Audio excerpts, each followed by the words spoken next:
Well, I'm trying to get these holes open for our cauliflower. I know they look kind of big right now, but you could tell the big difference between this side of the land and that side where I treated. This side I didn't treat. You can see the ground is still very sandy looking. I might have to get some more manure out here to get it corrected. I will lay layers, obviously, because I'm going to put the plants in here. I got all my areas lined up for my cauliflower.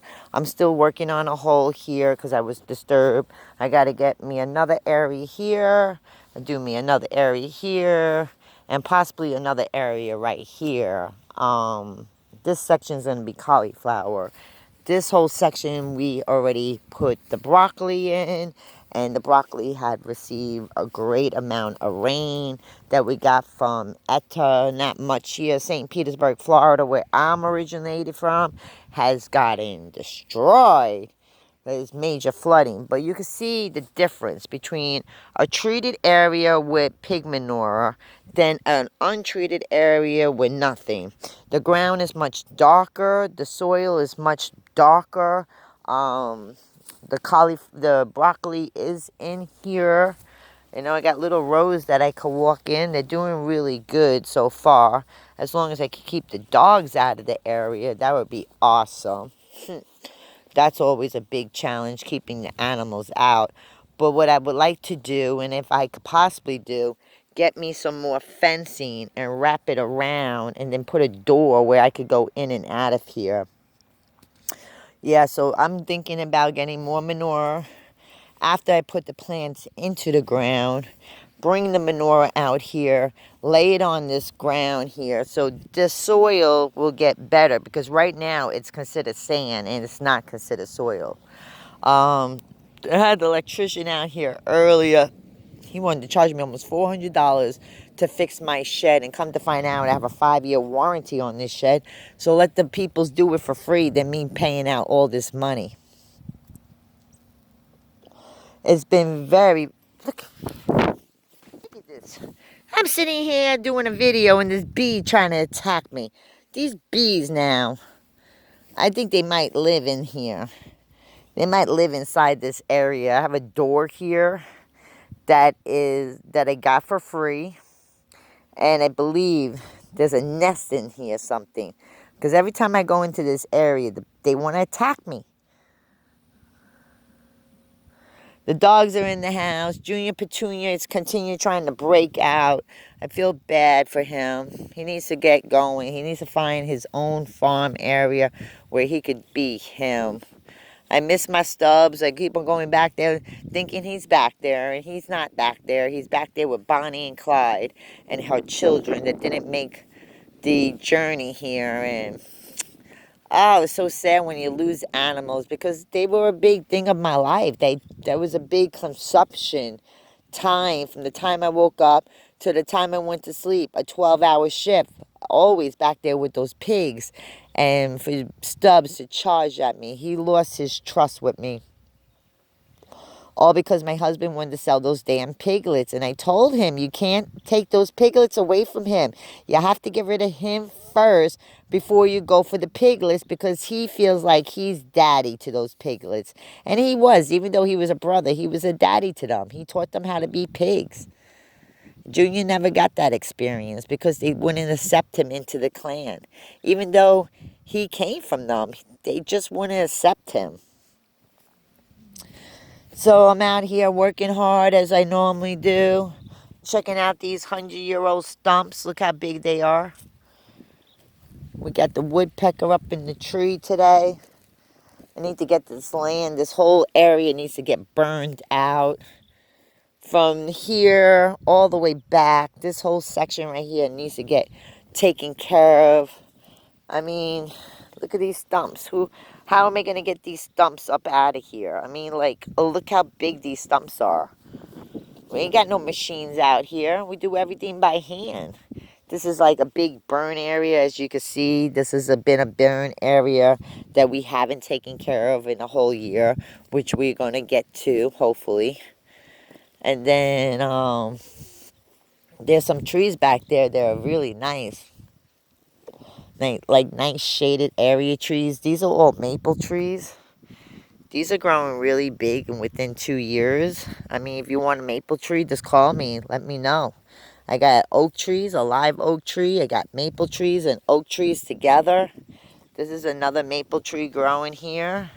This is a baby maple tree growing here. I mean, a tree like this, I would sell off for 40 bucks. A tree like this would be 120 bucks because they're going to get as big as these trees back here.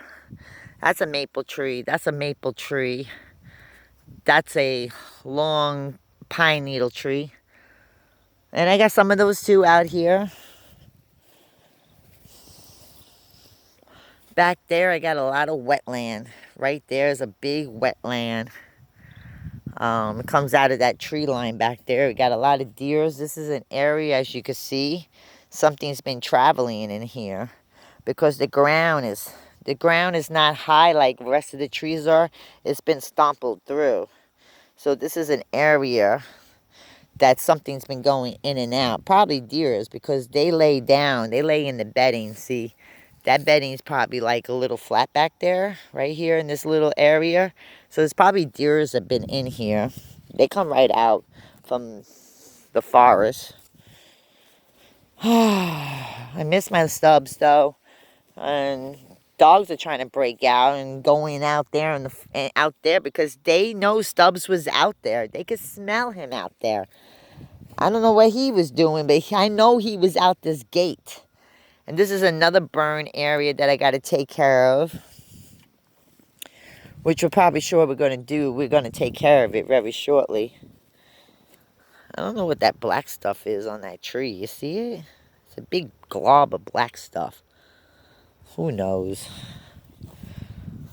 But I need to get all this land taken care of. This is also another live oak tree. Pretty. Right here. This is 2 trees in one. I would sell them for $60 a piece. This is another maple tree here. You get purple and red and green and orange leaves at the end. This is a pretty, let me see. You got to watch out with the ants because they got ants on them. This is one whole tree right there. And then I got a lot of wild scuffalon trees out here too. They got little tiny bullets on them. And I like to keep them trained because this is food. This is eventually free food that's already here on this land. But more than likely it's going to go down in a burn. Because this is another burn pile here. And definitely an animal's living in there because you got a big hole there. I wouldn't be surprised. There's foxes and shit out here. And then this is as far as we got. All this area back here needs to be taken care of. We haven't done it. And then also we realize also that we work too much on this land because this land doesn't go straight back. It goes on an angle. So we're like basically going here. So all this part forward is this land's, this owner's area. But we already told her, we worked a little bit on your land. She's like, I don't care. You do what you got to do. Yeah, because she's not going to do the work herself. We do what we got to do. We got all these stumps that got to be removed. I have to get, going to go down to another pig farmer's area and see if I could get their pig manure from his cages where he keeps his animals at. So I could get the pig manure and put it in this container and then spray it all up and down on this land because I got to put fertilization in here. These tree stumps are starting to probably cause acidic in the land or something. Look at this big ant pile taking over the sucker. And my bamboo, I don't know what's going to go on with that. I mean, the rhinostones are in the ground, which is the most important part of the tree. I have a lot of fat lighters out here for sale too.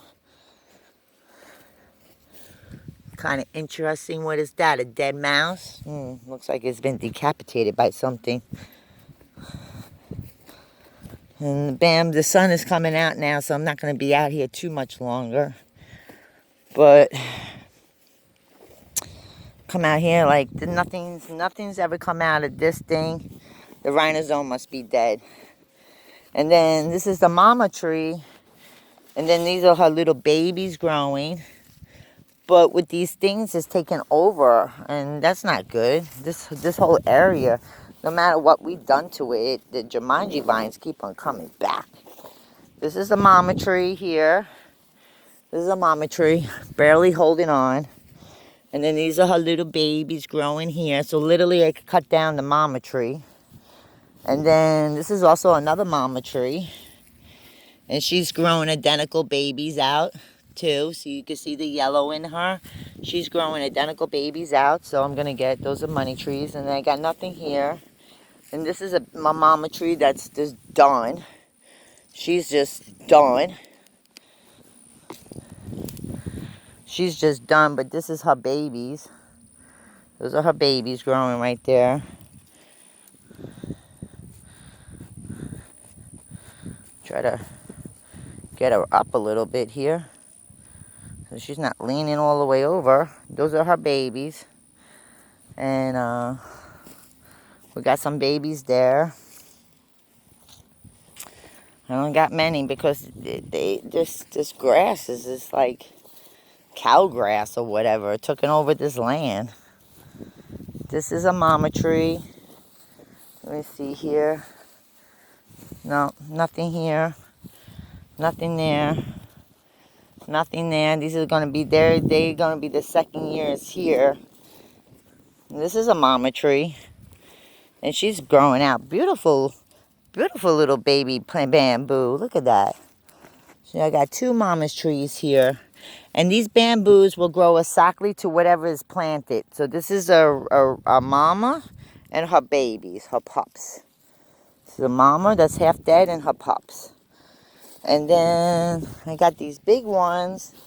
And they ain't reproducing nothing. Like, absolutely nothing. There's nothing here. Nothing coming in here.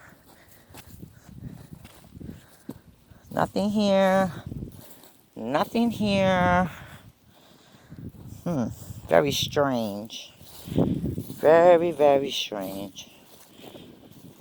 Nothing here. Nothing there. Nothing there. Because I could see there's nothing there. So that's it. I mean, the town keeps on spraying the damn poison on my land. Killing everything I'm trying to put out here. Like, why would you spray poison on the land? I mean, it's just don't make no sense. Really, don't make no sense out here. What can you do? Then I had some bamboo over there growing, but it never took place. Why? Because they're spraying poison on the land. And when they spray poison on your land, it kills everything on your land. Now, I want to make this little area right there as my market garden. But I can't, because if they're spraying poison on the land, that means you're going to eat poison. I don't know you're eating poison until the shit's not growing. Shazad. Oh, what can you do? And then I have some pecans. I want to get down there where Stubbs is at and make me a little pecan farm over there to grow food. And then all this stuff. Look at it. Crap. Weeds. Nothing. Just weeds. Growing in here with my scuffalon tree that I got a whole rhinozone for. I got hydrated. I got a whole rhinozone. And I don't want to pull out too much because I know I have extra broccoli in here. But other than that, that's it. That's nothing really going on out here at Green Steel USA LLC. It's just being a very quiet day. Taking the basil and keeping the bugs away. Now the bumblebee is out today. He wants to come out here and play. I got something for him he wants to play with. This is my snake killer. I kill snakes with this. I hit them in the head with it and beat them up. I don't care if they're a good snake or a bad snake. If you're in my way, you're going to die. And that's it. I have to remember where I'm going. I hope the sun stays in between the clouds while I'm out here, but that's not. I already know that's not going to happen. So I'm just out here just irrigating this land and getting as much opening, and once you get it in here, you want to irrigate the land because you want to get air circulating in the soil, because when you plant your plants, you want them to be as happy as possible. And if it's not good soil, then you're going to have a problem with growing anything. So that's basically how I do it. Just come over here. I pull back like the old hay and crap that was sitting there, and then I just try to come in here and work this ground as much as we possibly can. And you see what I'm using. This is for a concrete or whatever, and I don't know where my spading tool went, so I got to use whatever I could find to help me out. And gardening isn't something that you have to be perfect at. It's do it at your own pace. Get your food into the ground, into a container, and go for what you know, because God gives you the ability to grow your own food.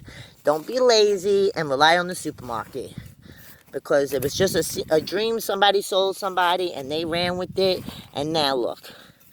It's put the little farmers out of business because you always want to go shop at the supermarket and pay ridiculous prices. You have no idea what they fed your food before you even got it. So, it is what it is. But I know where my food comes from, because it comes right from my garden. And this bee keeps on bothering me. You see, I'm not doing anything to it. It just wants to bother me. And I'm just sitting there, turning that ground, working it, getting as much air as we possibly can in there. Get all this top dirt out. And you want to, once your hole is made, you really just want to get in there and turn it up, because that extra turns are getting, you don't want to fling your dirt anywhere, because that dirt you're going to reuse. But right here, when you get down to where you want to be, you just dig it, dip it, and work that dirt up. And you try to make it as far apart as possible, because it got to grow. It got to grow. And heirloom seeds, you get a big bang for your money. It's worth it. Try to stick with the heirlooms, because you're going to get a big payout when it's done. And then you should always save your seeds. If you're going to be a homesteader, you want to have a seed collection that you don't have to go, look at this, you do get beat up. You want to have extra seeds every year, so you could regenerate food, and where you're not going, I wish I could turn them this way because they really hurt my hands, where you're not going to buy seeds every 5 minutes, you know what I'm saying?